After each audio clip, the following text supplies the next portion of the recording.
Hi, this is Vincent LaFerre And Tab Furshaw from FreeFly with a behind-the-scenes view of the first short shot with the MoVI. Yep.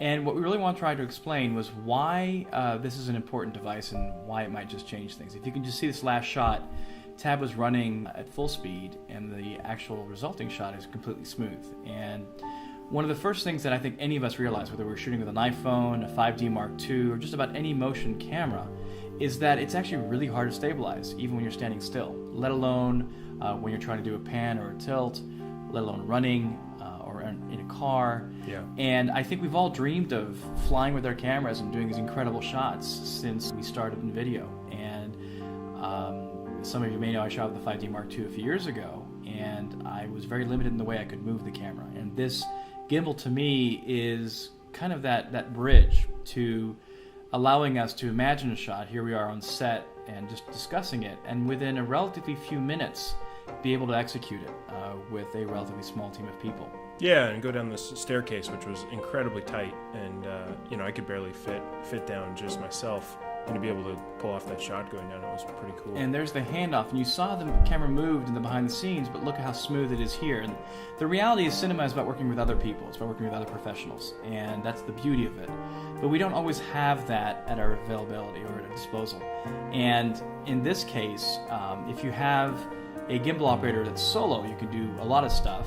But if you have a second operator as well, you can do even fancier takes like this, where you're just running through a variety of scenes and pulling off stuff that generally would take quite experienced levels of Steadicam operators or gear like jibs and sliders or even cable cams.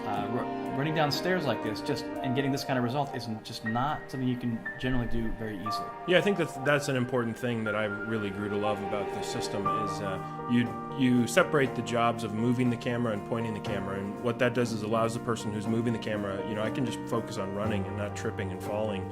And Hugh's operating on the remote here, and he's focused completely on framing. So we divide the labor up, and I think the result is better for it.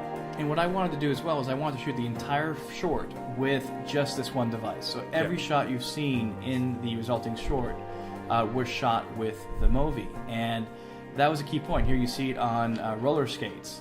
And we're running after a cab, and when people see this shot, they're like, okay, I guess it's a Steadicam guy running really quick. And then the camera just places itself through the window, and one of the producers saw this said, well, where's the platform for the Steadicam guy to stand on to make this shot? How did you pull that off?